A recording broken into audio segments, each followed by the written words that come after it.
The news post देख रहे हैं आप और मैं हूं आपके साथ समीर।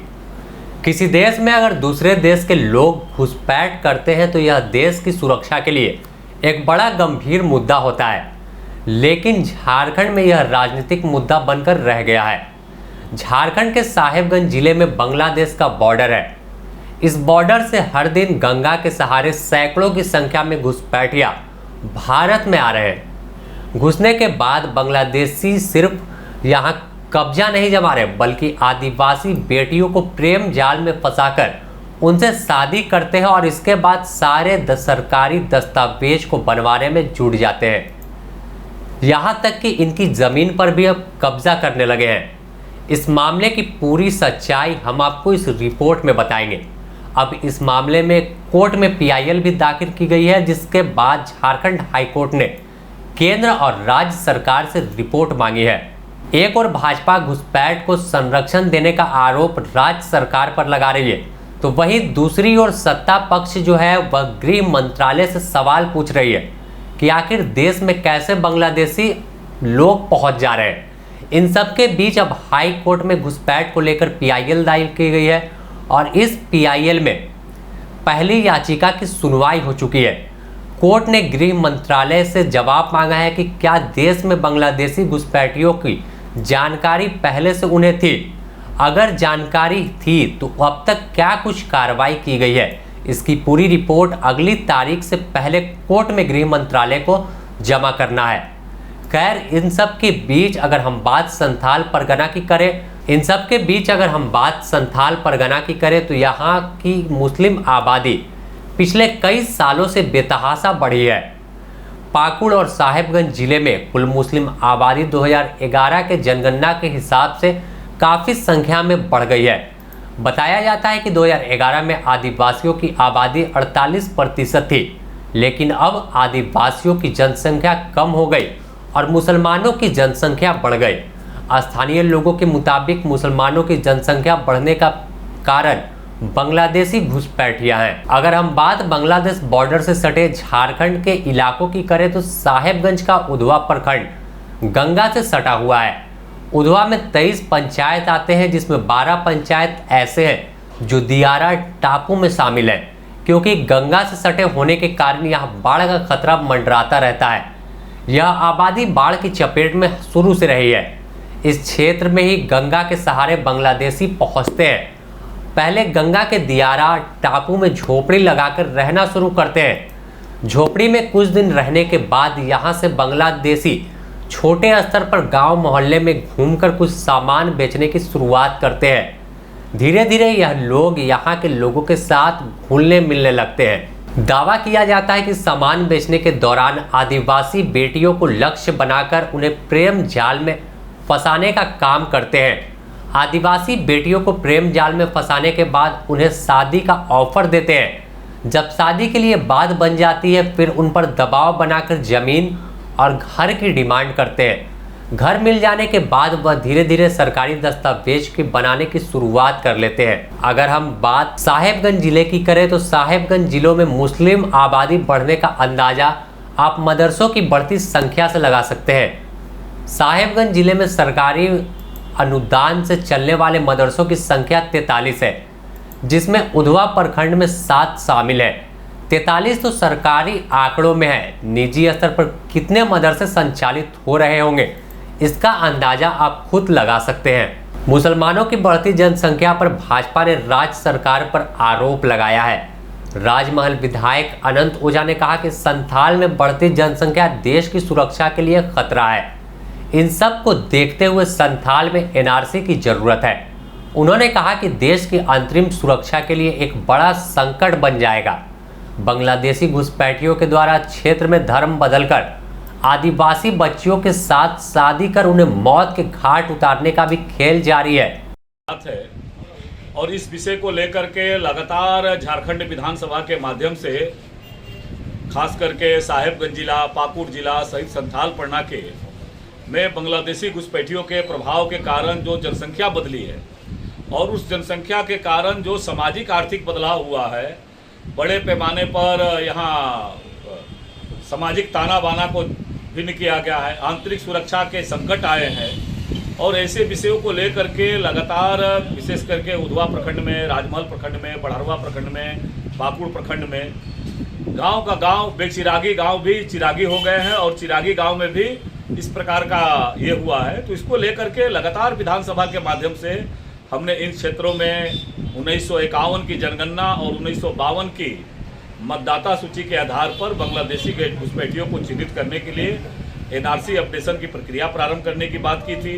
बड़ी संख्या में यहाँ जनजाति समाज के हमारी बच्चियों के साथ एक बड़े समुदाय के द्वारा उनका धर्म बदल करके शादी किया गया है। तो इसको लेकर के मैं निश्चित रूप से माननीय उच्च न्यायालय के प्रति साधुवाद देते हैं कि इसको लेकर के उन्होंने संज्ञान में आया उनका और इस प्रकार का निर्णय किया है। और हम ये विश्वास व्यक्त करते हैं कि जिस प्रकार के बदलाव साहेबगंज जिला, पाकुड़ जिला सहित संथाल परगना सहित कई जिलों में हुआ है, जो आंतरिक सुरक्षा के खतरा बढ़े हैं, जो जनसांख्यिकीय असंतुलन हुआ है, जिसके कारण से यहाँ का आर्थिक व्यवस्था पर कई जगहों पर घुसपैठियों का कब्जा हुआ है, तो निश्चित रूप से यह एक मील का पत्थर साबित होगा और यहाँ के लोगों को इस चीज़ से निजात मिलेगा। भारत सरकार, राज्य सरकार निश्चित रूप से इन घुसपैठियों को चिन्हित करने की दिशा में ठोस कार्रवाई करेगी। संथाल के मुद्दों को लेकर भाजपा पूरी तरह से सरकार पर हमलावर है। वहीं प्रदेश प्रवक्ता प्रतुल शाहदेव ने गठबंधन की सरकार पर वोट बैंक के लिए बांग्लादेशी घुसपैठियों को संरक्षण देने का आरोप लगाया है। उन्होंने कहा कि साहेबगंज जिले में 43 मदरसे हैं। इससे यह साबित होता है कि सरकार क्या कर रही है। उन्होंने आरोप लगाया कि सरकार ने बांग्लादेशी घुसपैठियों को राशन कार्ड से लेकर तमाम दस्तावेज बनाने में सहयोग किया है। देखिए, भारतीय जनता पार्टी इस मुद्दे पे हमेशा मुखर रही है कि जो बॉर्डर के इलाके हैं, वो साहेबगंज की बात करें, पाकुड़ की बात करें, दुमका की बात करें, तो इन सारे इलाकों में सिस्टमैटिक तरीके से एक विशेष राजनीतिक दल ने पिछले 30-40 वर्षों से घुसपैठ को बढ़ावा दिया है। और घुसपैठियों को न सिर्फ बढ़ावा दिया है बल्कि उनको राशन कार्ड और उनको तमाम चीज़ें, वोटर आई कार्ड से लेकर सारी चीज़ें मुहैया कराई हैं, और ये सिर्फ अपने वोट के फ़ायदे के लिए। तो हम इसका हमेशा विरोध करते हैं। आप देखिए, अगर 1971 के सेंसस से आज की तुलना करेंगे तो कुछ जो ज़िले हैं बॉर्डरिंग बिल्कुल, जो बांग्लादेश से सटे हुए ज़िले हैं, जो पश्चिम बंगाल का एक छोटा टुकड़ा आता है, उसके बाद बांग्लादेश आ जाता है, तो इनकी जो वहाँ पे अल्पसंख्यकों की आबादी है वो बिल्कुल बदल गई है। यानी वो अब डोमिनेट करते हैं, स्थानीय राजनीति में उनका हस्तक्षेप है। और मदरसे तो बिल्कुल इस तरीके से मशरूम की तरह वहाँ पे बन के खड़े हो गए हैं। आप जहाँ देखेंगे मदरसे हैं, और ये सारे के सारे जिहादी मानसिकता वाले लोगों को वहाँ ट्रेनिंग दी जाती है। और झारखंड सरकार के पिछले 3-3.5 वर्षों के दौरान में तो संथाल परगना कन्वर्जन का, धर्मांतरण का, अवैध घुसपैठ का एक अड्डा बन गया है। तो हम इसका हमेशा कड़ा विरोध करते हैं और उच्च न्यायालय में ये मामला है। अब मुझे लगता है कि सरकार का रियलिटी चेक होगा कि इन्होंने क्या किया है घुसपैठियों को रोकने के लिए, क्योंकि हमारी जानकारी है कि अभी भी घुसपैठिए लगातार आ रहे हैं। और यहाँ तक कि जो बांग्लादेश के बॉर्डर के आसपास के इलाके हैं, वहाँ स्लॉटर मिल्स बने हुए हैं जहाँ गायों को काटा जाता है और पाकुड़ से स्मगलिंग करके अभी भी धड़ल्ले से ले जाया जा रहा है। मदरसों के आपने जिक्र किया, तो बताया जाता है कि 43 है जो आंकड़े हैं, और वो तमाम को सरकारी अनुदान भी मिल रहा है वहाँ पे। आप सोचें, ये स्टेट स्पॉन्सर्ड मदरसे हैं। अगर राज्य सरकार ने एजुकेशन पे, बेसिक स्कूल्स पे इतना ध्यान दिया होता जितना मदरसों पे ध्यान दे रहे हैं, तो आज स्थिति दूसरी होती। और ये कितने मदरसे जो हैं वो कानूनी रूप से चल रहे हैं, उनके पास जो अनुमति होनी चाहिए चलाने की, वो भी देखने की आवश्यकता है। हमारी सरकार ने बहुत सारे NGOs थे उस इलाके में जो काम करते थे, जिनको डायरेक्ट फॉरेन फंडिंग होती थी। उस समय नकेल कसने का काम किया था रघुवर दास जी ने। अब इस सरकार के समय ऑल इज़ वेल, सब कुछ चल रहा है, घुसपैठिए आ रहे हैं, धर्मांतरण का खेल लगातार जारी है। और वहाँ के जो बांग्लादेशी घुसपैठिए हैं वो ट्राइबल लड़कियों को टारगेट करते हैं, उनसे शादी करते हैं और उनको लोकल बॉडी के इलेक्शंस में लड़वाते हैं और उनको मुखिया, प्रमुख ये सब बनाकर सत्ता पे भी काबिज होते हैं। तो बांग्लादेशी घुसपैठिए सिर्फ अब यहाँ पर रोजी रोटी के लिए नहीं बल्कि राजनीतिक दखलंदाजी कर रहे हैं भोले भाले आदिवासियों के जरिए। पर पलटवार करते हुए कांग्रेस ने सीधे गृह मंत्रालय पर सवाल खड़ा कर दिया। कांग्रेस प्रदेश प्रवक्ता डॉक्टर M तौसीफ ने गृह मंत्रालय से जवाब मांगा है कि आखिर BSF बॉर्डर पर क्या कर रही है। किसी देश की सुरक्षा की जिम्मेवारी राज्य सरकार पर नहीं होती। यह एक बड़ा मुद्दा है देश के लिए कि झारखंड से सटे बॉर्डर में बांग्लादेशी घुसपैठिया घुस रहे हैं। देखिए, जो इंटरनेशनल बॉर्डर होता है उस पे केंद्र सरकार का दखल होता है, यानी बीएसएफ, आर्मी और भी जो सेंट्रल एजेंसियां होती है उसके बीएसएफ मेनली उस पे होता है। तो ये केंद्र सरकार का फेलियर है कि कैसे बांग्लादेश के लोग आ जा रहे हैं झारखंड में। ये भारतीय जनता पार्टी बताए ना, ये अमित शाह बताएं कि कैसे आ रहा है। जब अगर आ रहा है तो इसका मतलब बीजेपी फेलियर है, बीजेपी नाकामयाब है। बीजेपी को इसका सवाल का जवाब देना चाहिए। ये अगर बांग्लादेशी घुसपैठी आ रहे हैं झारखंड में और यहाँ पे आकर के तरह तरह का काम कर रहे हैं, तो ये पूरा जवाबदेही भारतीय जनता पार्टी की है, केंद्र सरकार की है और गृह मंत्रालय की है। इससे साबित होता है कि हर मुद्दे पे वो फेलियर है और इस पे भी फेलियर है। मदरसों में ट्रेनिंग की बात सामने आ रही है, तो ये तो केंद्रीय एजेंसी जांच करती है। मैंने तो पहले भी कहा कि इसका मतलब ये है, मान्यता प्राप्त है वो मदरसा तमाम। जांच करे ना, वो केंद्रीय एजेंसी जांच करे, देखे वहाँ पे क्यों ऐसा, मतलब ऐसा माहौल कैसे बन गया, अचानक इस तरह की बातें क्यों आ रही हैं।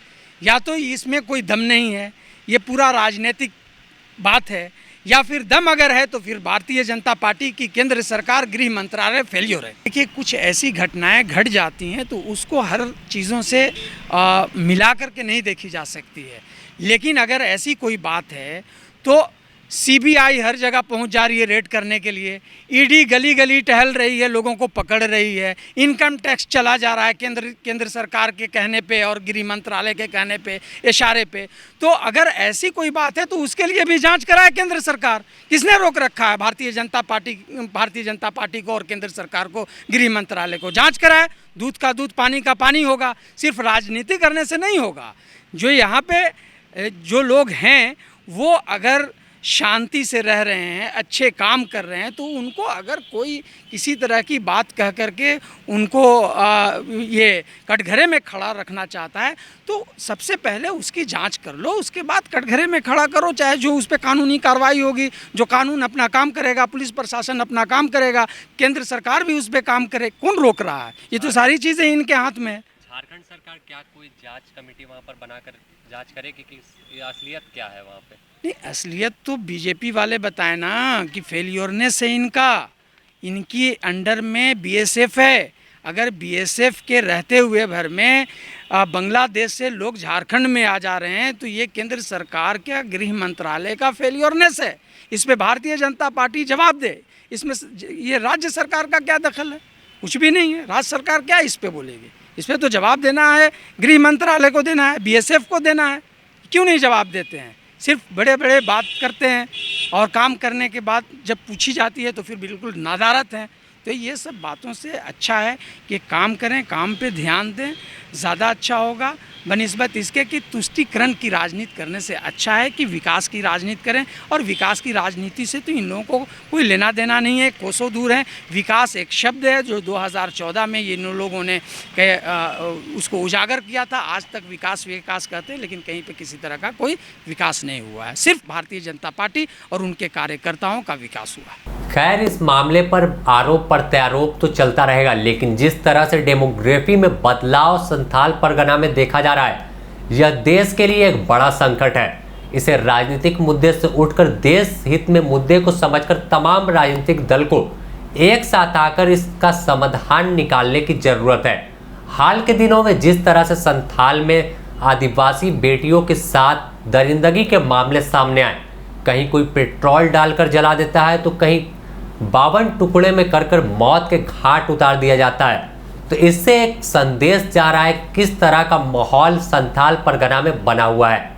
फिलहाल अब देखना होगा कि कोर्ट का क्या कुछ निर्णय इस मसले पर होता है और केंद्र और राज्य सरकार क्या कुछ करती है। क्या केंद्र और राज्य सरकार एक दूसरे पर आरोप प्रत्यारोप लगाकर ही मामले में घोल मेल करती रहेगी या कुछ इसका निराकरण निकलेगा। द न्यूज़ पोस्ट में फिलहाल इतना ही। तब तक के लिए नमस्कार।